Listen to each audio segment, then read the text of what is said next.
Procure perceber, então, que nós temos várias palavras no português, várias palavras que fazem parte do cotidiano, como bife à milanesa, linguiça calabresa, né? Coisas que, para quem não jantou, por exemplo, é até ruim o professor ficar falando, né?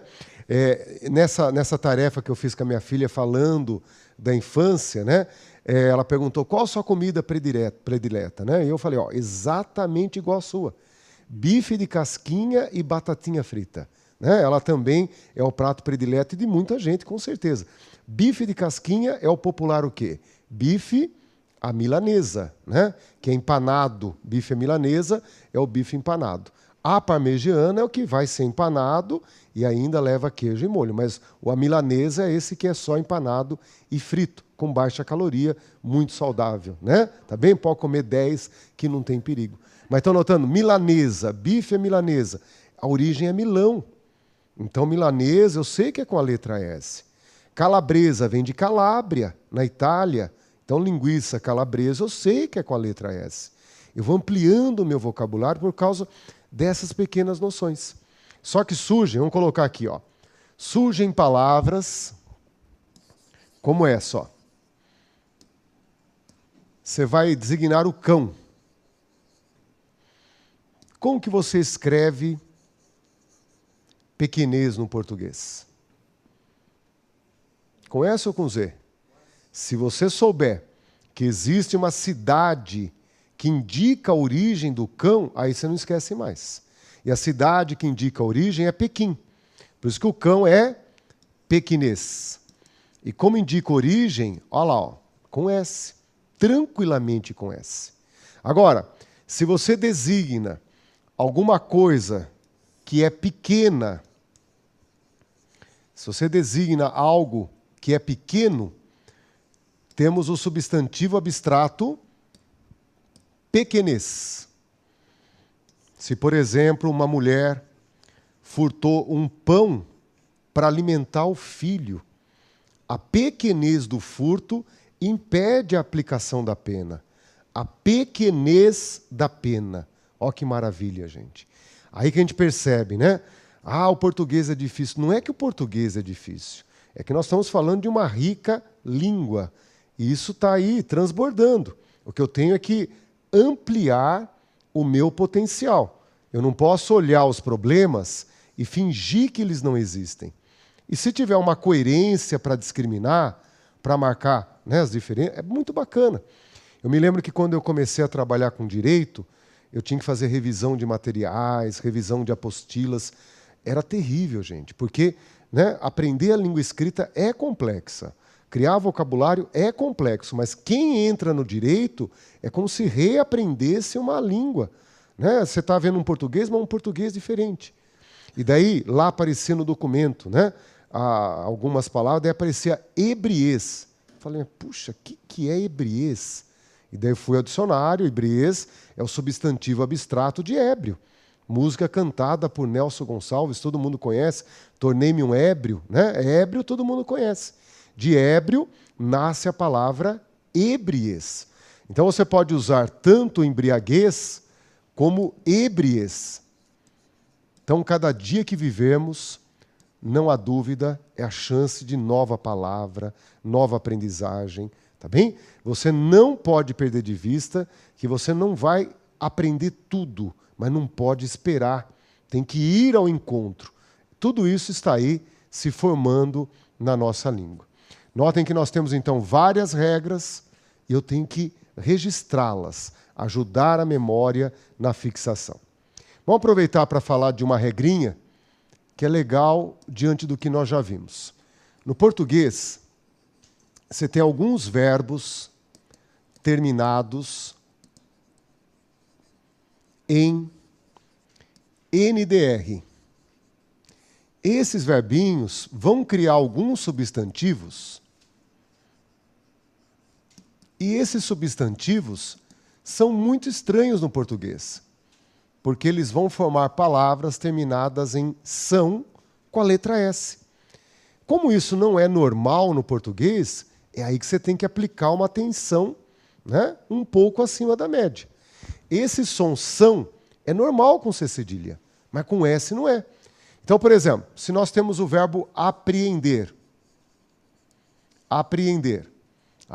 Quando eu vou criar o substantivo apreensão, eu sei que é com a letra S. Ajudar a memória a fixar essas imagens. Compreender. Compreender, compreensão. É nessa hora que a memória vai dizer, essa eu já sabia. Saca? Se escrever compreensão, estava com tranquilidade. Mas vejam que grande utilidade para uma palavra campeã em aparição em concurso público. Como fica a pretensão? E aí você reconheça, o brasileiro erra muito essa palavra. E a partir do momento que você fixa essa imagem, ela tende a ficar, porque agora tem uma lógica. Verbos terminados em N, DR, quando formam substantivos com são, é a letra S. Não é? E olhem que aparece aqui, ó. O verbo ascender, de subir, elevar, ascender, formando o nosso já conhecido substantivo ascensão com S. Aí não dá para esquecer mais. Né? Você se apega a tudo que há para ortografar. Ascensão com S e ó o grupinho que legal. Duas palavrinhas aqui, então, ó, você passa a ter mais amor, mais carinho. Porque o que se erra não é brincadeira. O que aparece na prova então é bacana, porque é uma forma de ancoragem. A memória fica feliz porque ela vai ter um custo baixo para guardar duas palavras que ela não sabia. Isso é muito bom. Professor, compreensão eu já sabia, mas e pretensão? Por isso que vale a pena agrupar. E o que eram 4 palavras perdidas, viram agora apenas uma lição. É isso que a memória gosta. Tá bem? Vou colocar daqui a pouquinho um outro grupo para vocês, que vai também dizer assim, professor, essa não erraria.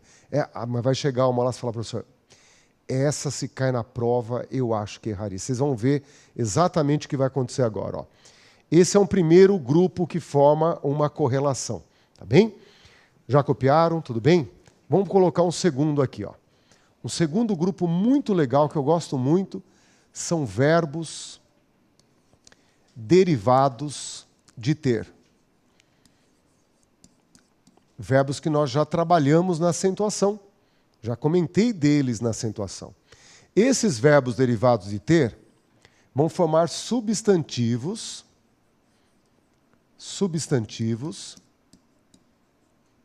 com C cedilha.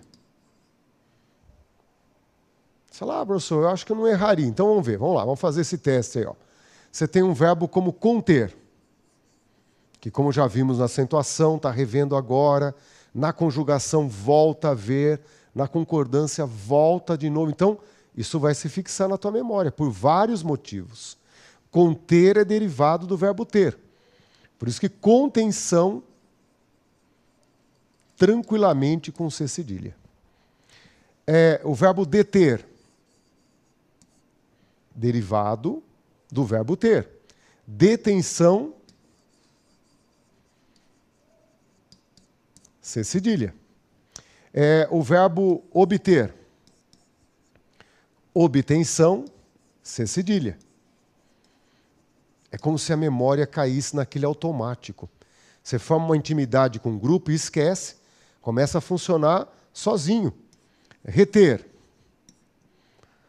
retenção. Como que está esse grupinho na memória de vocês? Está tranquilo? Na vida, será que vocês errariam essas 4 que estão na lousa? Agora, tem uma, gente, que é simplesmente líder total de audiência. Líder. Vocês vão entender por quê. Ó. Entre os derivados, aparece o verbo abster. Tá bem? Esse daqui, abster, toda a atenção do mundo, derivado do verbo ter. Como fica o substantivo do abster? A abstenção. E saber que a abstenção é com C cedilha é muito legal. Porque muitos erram nessa hora. Abstenção do verbo abster, abstenção C cedilha. Ok? Em vez de serem 5 palavrinhas dispersas pelo mundo, se unifica. Em vez da memória ocupar 5 degraus, agora ocupa um só. Abre espaço para a memória. Isso a memória gosta muito. Reconheça a simplificação se esse grupo ficar na tua memória. É uma outra regrinha. Tá legal? Notem que as regrinhas, então, poderiam ser quantas? Não há como você atribuir um número. Quanto mais você estudar, quanto mais você ler, quanto mais atenção houver, mais regras você vai trazendo para o seu aprendizado. Se na vida podemos consultar, na prova não podemos. Se você está pensando em consultar alguém, ou por meio de alguma coisa, consultar a resposta correta, na prova não pode. Na vida, você vai a dicionário, vai nos meios eletrônicos, na prova é memória. Pense que a aula se encaminha para isto, para você refletir como manter isso vivo na memória. Né? A ortografia na vida, resolvemos muito facilmente. Consultamos até eletronicamente, vai no site de busca, coloca a palavra, aparece tudo. Mas na prova, como manter isso vivo na memória? É isso que vocês têm que pensar, que são formas de fixação da imagem. Tá bem? Notem que quem leu muito tem boa ortografia, quem sabe a origem das palavras amplia o seu vocabulário e a ortografia, mas também é uma coisa intelectual, erudita. Quem formula regras é gente que dedica tempo da vida para aprender essas regras. Então, tudo isso tem uma base intelectual. Tá bem? Não é algo que vem sozinho, rolando até você. Você foi até lá e agarrou e trouxe. Se você é um daqueles que fala assim, professor, ó, nunca li, não sei nada de palavra e as suas origens, regra não tenho nada na minha memória. Né? Ainda sou um papel branco, alguém ainda vai escrever minha história. Né? Então, é aquilo que você está aprendendo agora. Então, chega o nosso quarto elemento. O nosso quarto elemento, que ajuda a ortografar, é o apelo mnemônico. O apelo para a memória. Essa palavra, de origem latina, tem relação com uma deusa, a deusa da memória. Por isso que quando nós esquecemos, o que ocorre? Ocorre a amnésia. Né? Quando você não lembra, é a amnésia. Aqui é o contrário.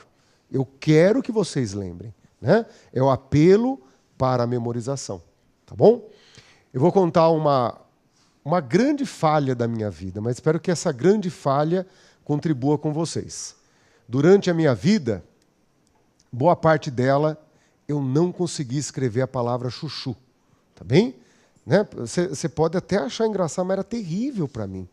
Tantas palavras difíceis que a gente sabe escrever, e o maledeto do chuchu, vinha a imagem na memória, o desenho dele, verdinho e tal, mas cadê a palavra?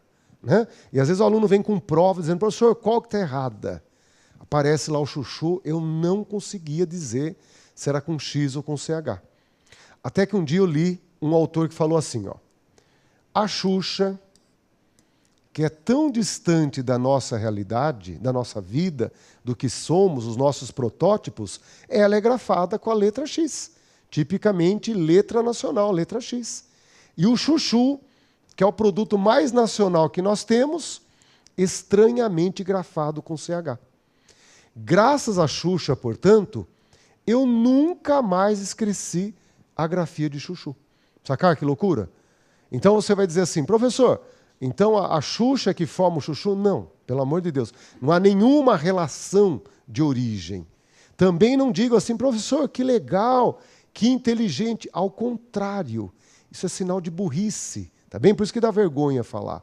O bacana é quando a pessoa lida, olha para a palavra chuchu e a palavra chuchu sai da mão dele plenamente correto. Da minha não saía. A imagem não se fixava. E a Xuxa, um apelo mnemônico, ajuda a fixar essa imagem. Maravilhoso. Não é bonito eu falar, mas é assim que eu escrevo chuchu, pensando na Xuxa. Chuchu ficou até mais bonito, mais gostoso, mais saboroso, por causa do que eu penso. Toda hora que o chuchu aparece, eu lembro da Xuxa. Sensacional. Tá bem? Uma outra que eu sofri foi essa palavra aqui, ó. obcecado e obsessão. Começo de carreira, um aluno levanta a mão e pergunta: professor, como se escreve obcecado e obsessão? Eu não podia chegar do lado do moleque e falar baixinho, A, B, mas eu senti que o aluno estava me testando, começo de carreira, e eu quis fazer também não estou aqui à toa. E soletrei letra por letra. Errei tudo, gente. Tudo que você imaginar, eu errei. Eu cheguei em casa, eu abri o dicionário e eu chorei na hora que eu vi. Porque estava tudo exatamente trocado. Estão notando? Foi aquele dia que eu falei assim, João, você vai ser professor realmente? Se vai ser professor, muda. Tá bem? Tem que agir de maneira diferente. Tudo que você não fez para trás, tem que fazer para frente. Tá bem? Só não errei uma delas. Olha aqui. A letra C do K não dá para errar, concorda? Se eu errasse aí, você fala, professor, aí já é coisa para tratamento médico. Né? O K do obcecado é impossível errar. E eu falei assim, esse que tem a letra C no K, tem a letra C também ali na primeira. Pronto. E nunca mais esqueci que obcecado nas duas é com a letra C. E obsessão, como as duas vieram ao mesmo tempo traumatizando essa criatura, eu disse, por oposição, obsessão com S. E daí nunca mais esqueci a grafia dessas duas. Tá bem? Inteligência? Não, gente. É falta de inteligência. O inteligente olha para as duas e sai as duas tranquilamente automatizadas. Eu não. Eu tive que forçar a memorização. Tá bem? E assim, várias palavras da tua vida vão passar por esse esforço de fixar a imagem na base da ameaça, na base da chantagem, tá bem? Ou da premiação. Você fala palavrinha, fica na memória. Aí eu passo no concurso. Você vai ser uma memória feliz. Não sai daí não, palavrinha. Você vai negociando, porque o esquecimento é algo provável na nossa memória.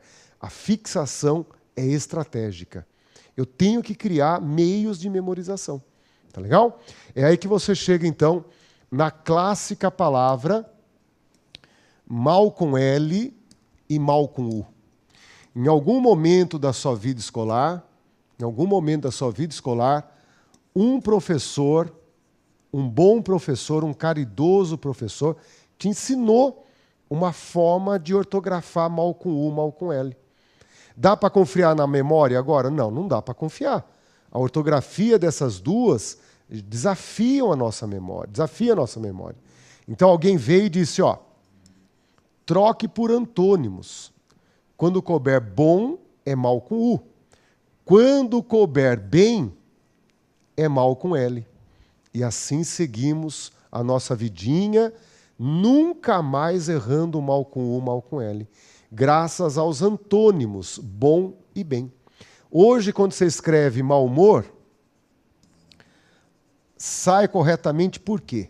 Vá à tua memória e calcule aí. Mal é com U ou com L? Com U. Você fala, olha só, eu sei que é com U, mas eu sei também por que você sabe. Isso é bacana. Isso cria, então, uma lição que está na cabeça de quem controla isso daqui. É uma regrinha simples e muito utilitária. Mau humor, porque você diz bom humor. Olha que beleza. É nesse momento que a memória adora. Se você tivesse que aprender que é adjetivo, que é advérbio, aí haveria todo um custo teórico. A nossa cabeça gosta de coisas práticas. Crie apelos mnemônicos. Ajude a memória a memorizar. Venham aqui comigo para a gente perceber um exemplo. Esse é para acabar realmente, né? Havia um aluno numa sala de aula, inclusive era para curso fiscal.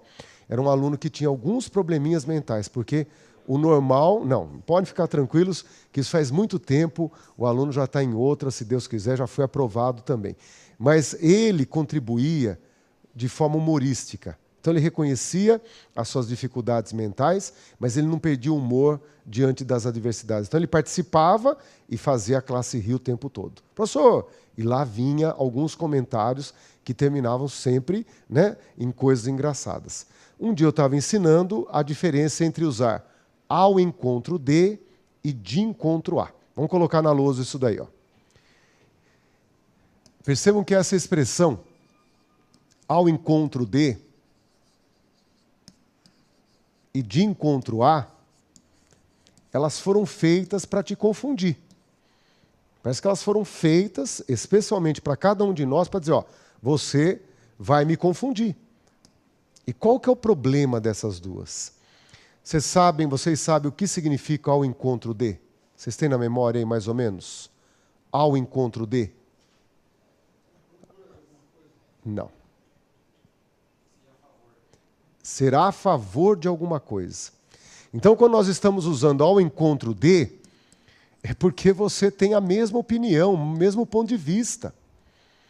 Por exemplo, a lei da ficha limpa. Essa é uma lei que veio ao encontro de nossos anseios. Uma coisa ótima, é uma coisa positiva, favorável. E de encontro a, gente? O que é de encontro a? Exatamente o contrário. Sacaram isso? É um antônimo. Significa contra. Significa choque. Ou seja, a última votação grande lá no Congresso, né, que manteve lá, tirou o processo, arquivou o processo, aquilo veio de encontro aos nossos anseios. Veio contra aquilo que a gente esperava. Tá certo? Nesse dia que eu estava ensinando essa lição, estava trabalhando com isso, o aluno, né, levantou a mão e falou, professor, sabe como eu não esqueço isso? E tanto foi marcante que eu não esqueci nunca mais. Tanta coisa já ouvi, esqueci muita coisa, mas tem umas lições de alunos que ficam. Né? Ele falou assim, professor, está vendo A? Está vendo o D? Claro que eu estou, não preciso nem ver, já está aqui na minha memória. Né? O A e o D são fisicamente parecidos, mas há uma única diferença. Qual que é a diferença? O D tem aquele bracinho levantado. Foi isso que ele falou. Ó, professor, o D não tem o braço levantado? Tem. Daí ele contou a seguinte história. Ó. O A não é diferente do D? Sim. O D tem esse braço para cima, o A não tem. Esse braço para cima, aí, professor, eu penso que é um poste.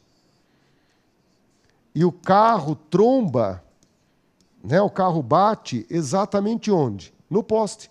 Então, aquela que vem com a ideia de choque, trombada, né, de contrariedade, é o que começa com D.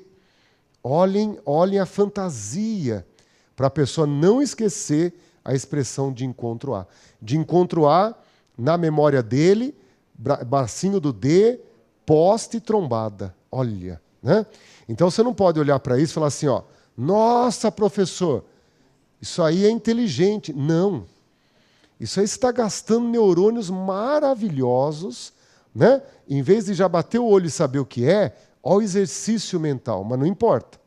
O que importa é que você, por meio da diferença entre A e D, lembra o significado deles, que é mais ou menos o chuchu.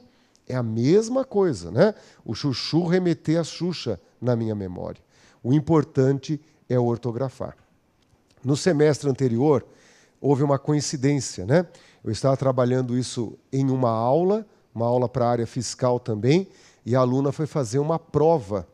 Eu acho que era uma prova da Fundação Carlos Chagas, e estava lá, entre as alternativas, uma que estava errada por causa do mau uso dessa expressão.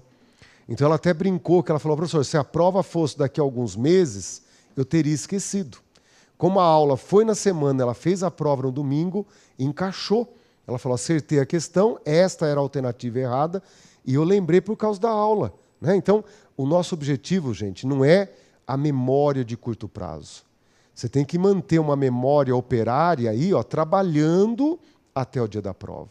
Por isso você tem que alimentar a memória com esse conjunto, né, que é mais fácil esquecer do que lembrar.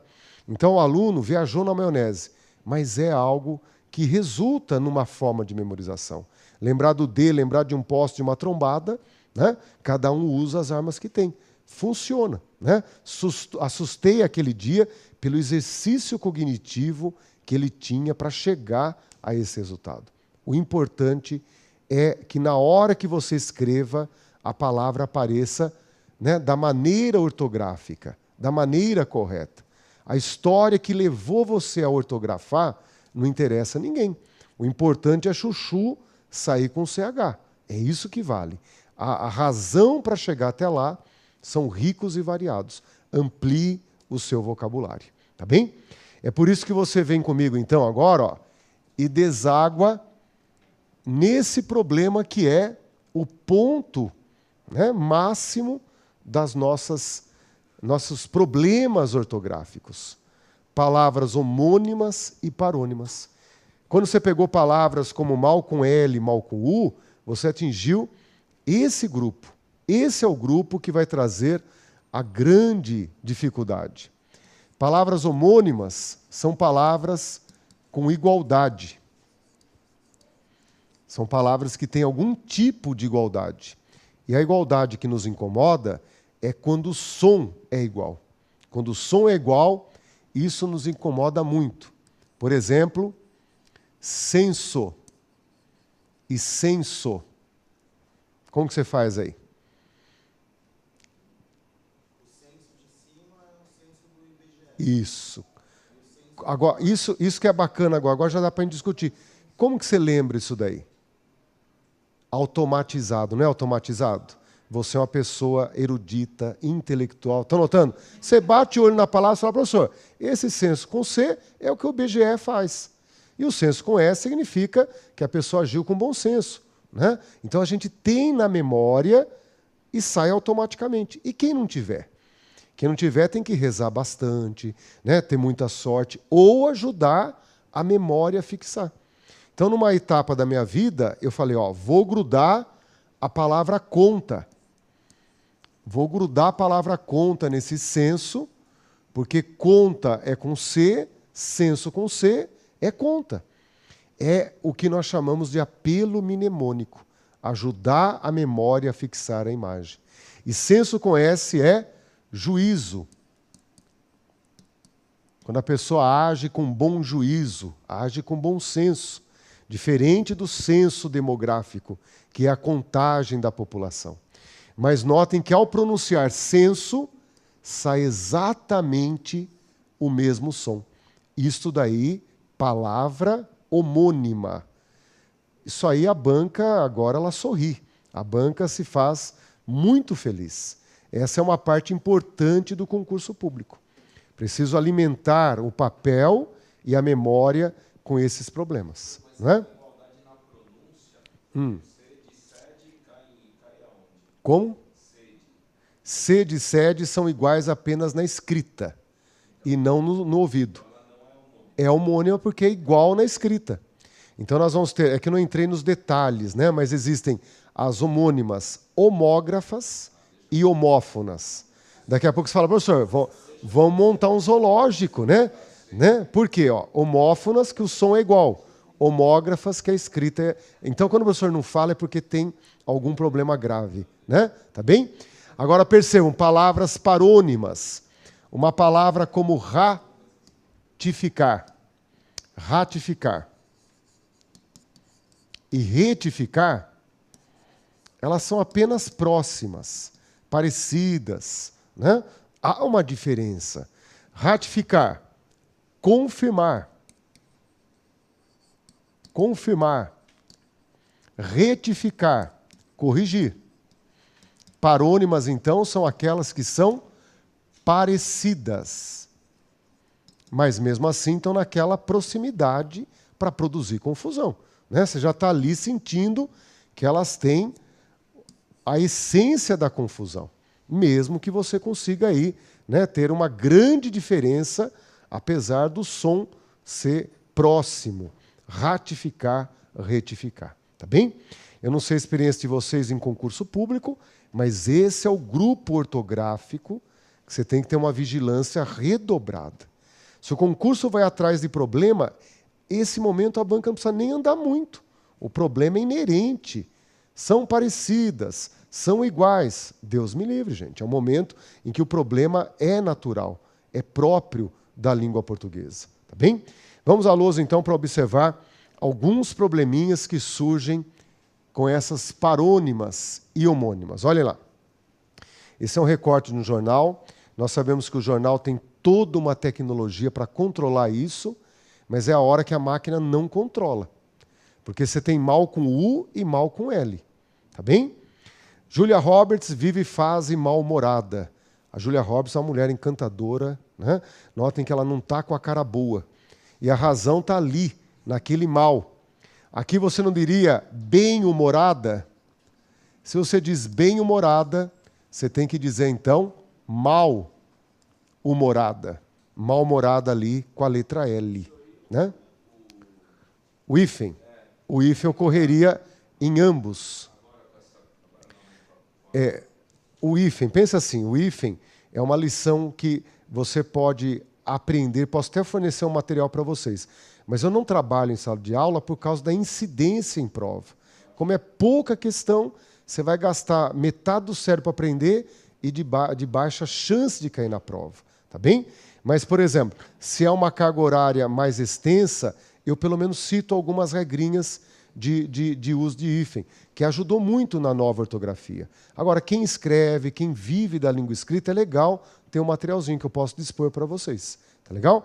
No caso da palavra mal e bem, eles podem formar prefixos, e daí eles vão receber hífen diante de H. Tá bem? Diante de H, mal e bem receberiam hífen quando prefixo. Esse é o momento, então, que nós temos aqui, né, eles formando mal-humorada, bem-humorada, com a presença do hífen, mas observando que é mal com L e não mal com U. Tá bem? Olhem mais um exemplo. Vamos lá. Acompanhe comigo aqui. Ó. Não sou exceção. Acho que nem nunca vociferei, nem sairá cheiro de sândalo dessa coluna, mas tenho falado bastante mal do governo. E aí você percebe que tenho falado bastante bem, te leva a tenho falado bastante mal do governo com a letra L. Tá certo? Se a pessoa erra, pessoas que escrevem jornais são pessoas que têm uma preocupação com a ortografia. Se erra, é porque a coisa é fácil de errar, gente. E aí, vigilância total. Tá bem? Tenho falado bastante bem, tenho falado bastante mal com L do governo. Observe o próximo exemplo, olha lá. Vamos pegar aqui, ó. Aqui fala sobre o Memorial do Cárcere, né? É um projeto para manter algumas coisas usadas na ditadura. Então, para ter uma memória histórica dessa fase do Brasil.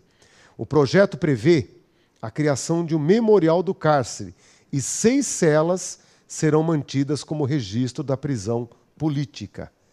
Nós sabemos que houve, nessa época, vários tipos de punição, mas que usasse arreio de cavalo, você fala, professor, essa eu não sabia. Então, 6 celas. O que é cela com S, gente? Cela com S é o que nós usamos no animal, no cavalo, geralmente, para poder montar. É o arreio do cavalo. Não é? Não se confunde com a cela com C, que nos remete à prisão. E é bacana de perceber isso, né? A palavra cela com C, eu li e eu falei, ó, que legal, né? Estava lendo um livro na época do romantismo. E a pessoa, por não se dar bem com a sociedade, amando e sendo padre, por exemplo, não pode, né? Então o cara sofrendo as dores da vida de várias maneiras. Na condição de padre, amando. Então ele abre mão da vida que tinha e se isola, desprovido dos bens que a sociedade produz, né? Já que ele não quer pecar, as almas se encontrarão lá no céu, ele fala, aqui na terra o corpo não pecará. E aí ele se afasta, né? Ele procura uma cela. O que era uma cela no século XIX? Um quarto paupérrimo, desprovido de qualquer bem. Então a pessoa dormia no chão, o travesseiro era um tijolo e vivia à base de pão e água. Né? Então, é uma cela. O que era a cela?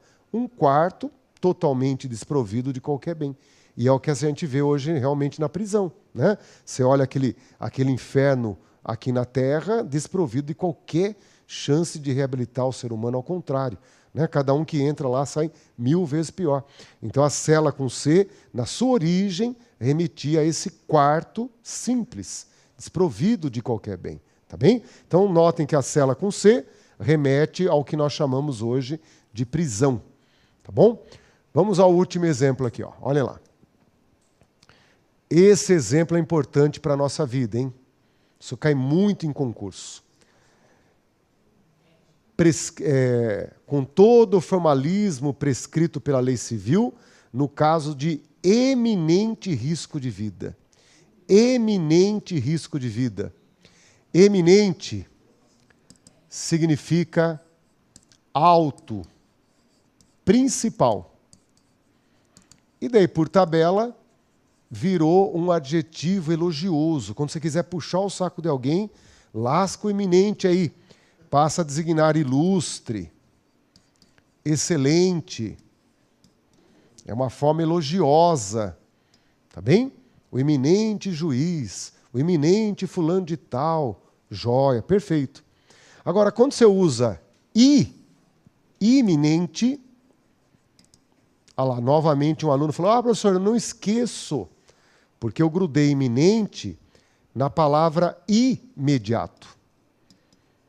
Parabéns. Falei, sua ideia é ótima, obrigado, vou usar a partir de hoje e não vou pagar direitos autorais. Falei para o aluno, obrigado pela sua ideia. Ó que joia. É para não esquecer, gente. Iminente é aquilo que está prestes a acontecer. É algo imediato. Está relacionado ao tempo. Prestes a acontecer. Está na iminência de ocorrer uma tragédia. A tragédia está perto de acontecer. Aquela chuvarada, né, um monte que vai cair, a pessoa está morando numa área de risco. O iminente risco, o iminente desmoronamento é iminente com I, trazendo a ideia, então, de uma coisa imediata, algo que está prestes a acontecer. Por isso que no direito é iminente perigo, iminente risco, é aquilo que está prestes a acontecer. Tá bem? Então não existe eminente risco, e sim com I. Eminente e iminente são palavras parecidas, palavras parônimas. Tá legal? Como nós estamos chegando agora ao finzinho da nossa aula, eu queria que vocês percebessem assim, né? A ortografia é um capítulo cultural.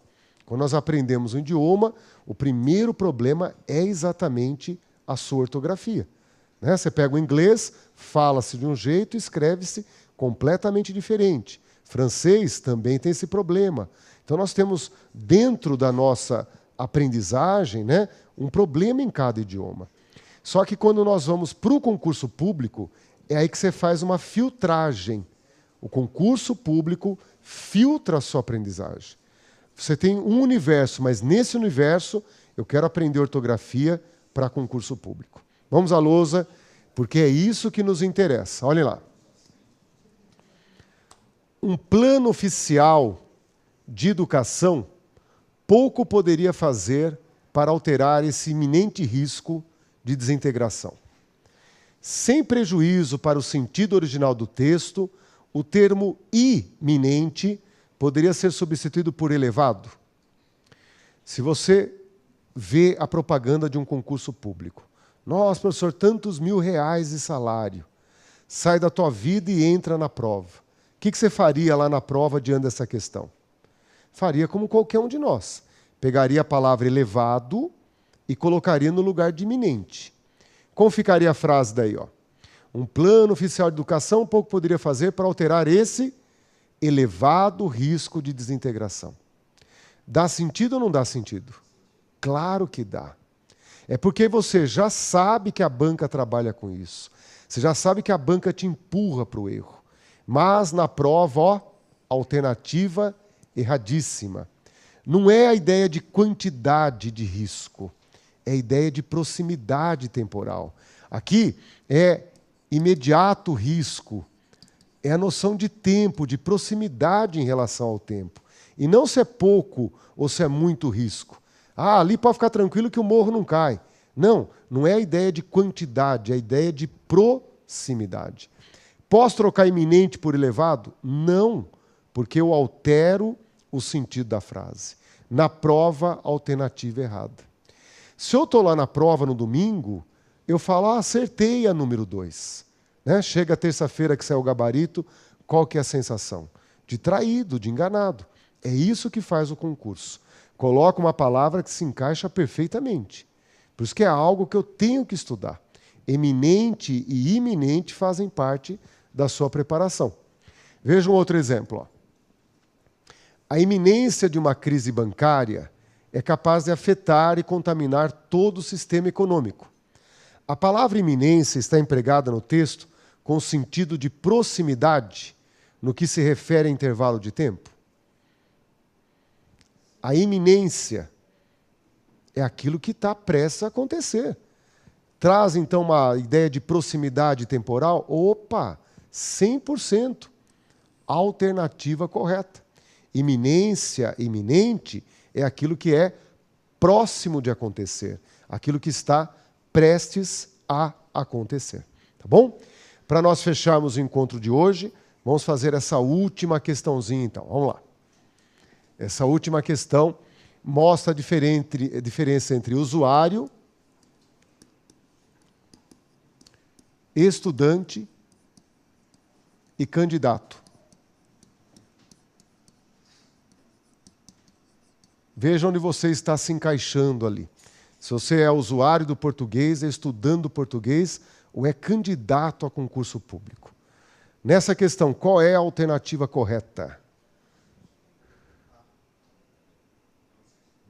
Então o professor até trabalhou antes. Na prova, letra A, censo não é juízo. Censo remete à ideia de contagem, de conta, contagem demográfica. É o censo demográfico. Não é isso? Tranquilo. Na prova, letra A. Tempo de resolução. Tempo de resolução. Professor, eu consegui resolver essa questão em 4 segundos. Maravilha. Porque a questão de interpretação de texto, ajoelhada, te agradece. Fala, muito obrigado. Levar 2 minutos para a interpretação de texto é maravilhosa. Então, na prova, você tem que treinar para resolver essa questão em 3 ou 4 segundos. Só que existe o momento do treinar, o momento do estudar. E você, então, não é ainda um candidato. Você está estudando português para virar um candidato. A meta do candidato é olhar para essa questão e dizer a letra A está errada. Tem certeza? Tenho. Aposta a sogra? Aposto. Sacaram lá? É aquela convicção, né, para apostar até a sogra. Agora, o que o estudante deve fazer? Então, na tua casa, você precisa pegar uma questão como essa e virar do avesso. Por exemplo, existe na língua portuguesa cerrar com S, sinônimo de cortar. Mas existe o cerrar com C. É esse o avesso da questão. Tudo que está ali está te provocando um problema. Se você não encarar o problema, na próxima questão você vai cair. A questão está te levando a algo mais. Vira ela do avesso. O que é cerrar com C, gente? Fechar. Tanto que nós usamos o encerrar. No dia a gente não usa encerrar? O jogo encerrou. Lá, todo mundo usa o encerrar. Mas cerrar ninguém usa. Ou melhor, usa sim, na palavra cerração. O que designa a palavra cerração, gente? Quando o tempo está fechado. Nevoeiro. Olha a cerração que está ali. Olha que bacana. É esse o momento que você fala, professor, eu uso sim, encerrar, cerração. É isso que está pertinho de nós, não é? Cumprimento com U. O que é o cumprimento com U, gente? Como? É o aperto de mão, quando você cumprimenta alguém, oi, né? E é também quando você cumpre aquilo que prometeu. Coisa difícil, né? Só vai lá, deixa suas lacunas. Então, a essência do cumprimento é o verbo cumprir. Ele foi lá e fez o que... E também, quando nós saudamos alguém, uma saudação é um cumprimento. Degradar é rebaixar. E o degredar? O que é o degredar? Que é a palavra parecida, uma palavra confundível. O degredo do Tomás Gonzaga participou lá da Inconfidência, mas ele foi degredado, diferente do Tiradentes. É a ideia de exílio. Ele foi exilado. Vocês conhecem a palavra degradar? Claro que ouviu falar assim. Você nunca usou um produto biodegradável? biodegradável? Claro. Ou seja, ele vai se deteriorar, vai se estragar, né? Vai se rebaixar, no sentido de se estragar biologicamente. Degradar, assim, degradar, mas está ali, vizinhança, né? E destratar, gente. Destratar é insultar. Se ofende a pessoa. Só que nós temos no português destratar. Quem estuda o direito precisa conhecer. Quem começa a entrar em contato com o direito aprende um novo português. Eu olhei para esse destratar e falei, está errado. E não estava, gente. Dá vergonha porque você vai ao dicionário e a ignorância não é de quem escreveu, é de quem está lendo. Né? E daí é bacana porque sou eu. Você fala assim, ó, ignorante sou eu. E você aprende. Ignorância no sentido positivo, gente. Você quer aprender. Destratar com I é um trato que deixa de ser um trato. Você desfaz um trato. Você desfaz um trato. Você desfaz um trato. É o destratar. Então percebam, na lousa está uma coisa que você deve praticar. A resolução da questão é o momento da sua preparação. Mas o estudo é o segredo, gente. Quantos minutos você levaria para estudar essa questão? Quantos minutos? 5, 10, 15. Aí é autobiográfico. É o teu passado se aproximando do seu presente. É aí o que você precisa retomar o prumo da vida, né? Pegando isso daí, dizendo, ó, é disso que uma prova vive. Professor, eu preciso estudar. Estuda a questão. A questão é uma fonte de aprendizagem. Tá bom? Nós vamos, na próxima aula, ainda falar um minutinho da ortografia e, na sequência, nós vamos começar a morfologia, que não precisa de nenhum material para acompanhar a aula. A projeção você vai anotar, vai estar tudo tranquila. A partir da próxima semana, com a conjugação verbal, aí vai ser bacana você trazer os materiais para a sala de aula. Então, até o nosso próximo encontro, tudo tranquilo, você vai montando a sua aula pelo que nós vamos trabalhando aqui. Mas nas aulas seguintes, o material vai ser imprescindível. Tá bom? Obrigado pela companhia de vocês e até nosso próximo encontro. Até lá!